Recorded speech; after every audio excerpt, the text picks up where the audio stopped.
But Owen Baya cannot lecture me about honesty. You have put a very simple question to these two gentlemen here this morning. If this proposal comes to the floor of the House, will you vote for it or no? They should give you a simple answer. It shows you the dishonesty. I have heard members of parliament, Trevor, argue against a bill during debate.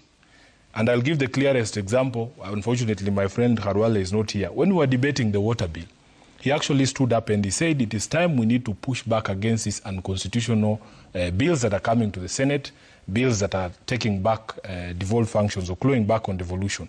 At the point of voting, Khalwale voted for that bill.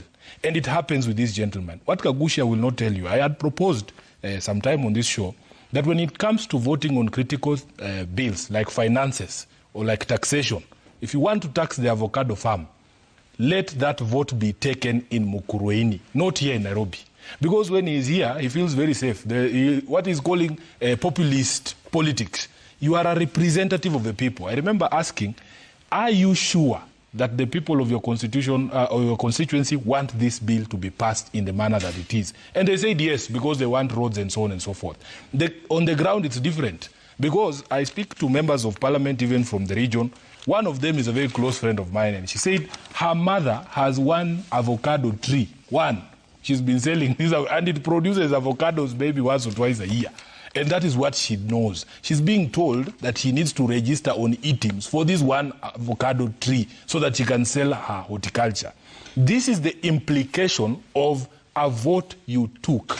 It is not populism for you to get to the ground and then realize that you did not represent your people. You represented your boss, the president, who told you you must pass this bill. This constitution, Trevor, requires me as an elected legislator to, number one, consider, debate, then pass a law. You must consider it. I'll give you the example. We are talking about bread here. Did these two gentlemen, for instance, consider the implications of passing the Sugar Act in the manner in which they passed it? The Sugar Act is currently before the Senate. These two gentlemen passed a law that imposes a 4% tax on imported sugar, industrial sugar. Industrial sugar is what is used in producing of bread. When they passed it, did they consider the implication on the prices of bread? Did they consider the prices, the implication on the prices of confectionaries? Everything that is used in production, industrial sugar is used in production, including beverages, including confectionaries, all of those things. There's going to be a cost implication. When Owen Baya argues against input VAT and manufacturers claiming, you should also listen to the manufacturers themselves who are telling you that if they are able to claim back the input VAT, that benefit is passed to the consumer. And that, in fact, if they are not able to claim that input VAT, it will be claimed directly from the consumer. There is that argument as well. So let us not be hypocritical. The truth of the matter is, the members of parliament of the majority side, first of all, Trevor, you saw us as the minority side in the Senate complaining that debate has been stifled. Parliament is a house of debate because Kenyans want to know what is your position on this avocado tax and why are you supporting it? You must be able to explain to the public. When you're speaking in parliament, you're not just addressing your colleagues or the speaker. You are addressing your constituents for them to understand why you're supporting a particular position. And we have seen a very big clawback on that debating space in parliament because the dishonesty is there. People know that this is something that is unpopular. They don't want to be seen on TV actually supporting it. Number two, they don't have any justification for why they are supporting certain proposals and why they are opposing it. So I'll give you an example. He has said that at the third stage of reading, the chair of the committee of the whole allows debate. At least maybe it happens in the National Assembly. In the Senate, it doesn't happen. We had a big fight when we were trying during the third reading of this affordable housing bill. These are common sense proposals that were put on the table by the members of the minority. Senator Okongo Mogeni proposed that, for instance, we exempt people who have a subsisting mortgage from this levy. That a person who is only has 5 years remaining to statutory retirement should be exempt. That somebody who is aged over 50 years and is engaged in informal business activities should be exempt. They did not allow debate on this. In fact, during the second reading, would you believe it? on an important bill like this, we were limited to 4 minutes to debate a bill like this.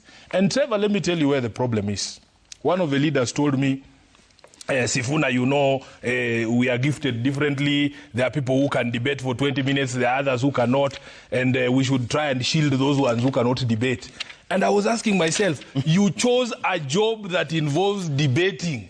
That is the description. That's the job description. Yeah. If you know you cannot, why don't you be an accountant somewhere who just sits and inputs numbers in a computer? Yeah. You chose parliament. You cannot inconvenience those of us who have things to say, because we represent a larger number of people. In fact, the largest housing projects, Trevor, are being undertaken in Nairobi.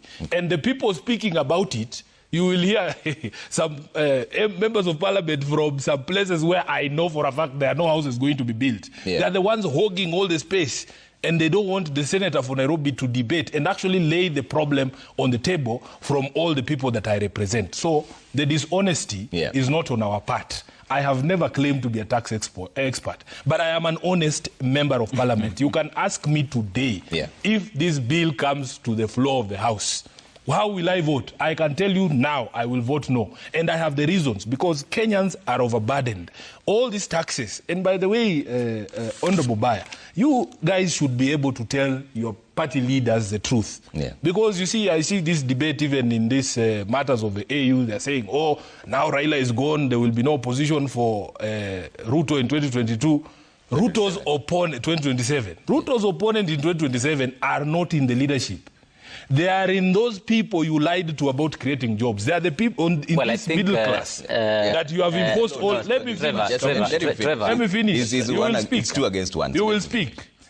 Those people you have levied SHIF, those people you have added VAT on fuel to, all those people that you want to pay housing levy, those are the biggest opponents of the Kenya Kwanza administration in 2027. Any person, any Kenyan, will beat Ruto. Because in 2027, these Kenyans who are talking to us are telling us they're not going to look for a clever mouth. They're not looking for the smartest politician. They're not looking for the one with the most money. They are looking for somebody with empathy, that you can actually listen to the people. If the avocado farmers are telling you that our industry now, the one tree that I have, there is no justification for you to levy this tax on me, you should be able to listen to them. So when you see these proposals coming, it is not as if Ruto is deaf.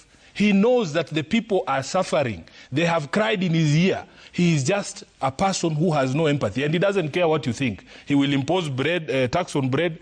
The milk one, I can assure you, Trevor, it is coming. The tax on oxygen is coming in the next few years.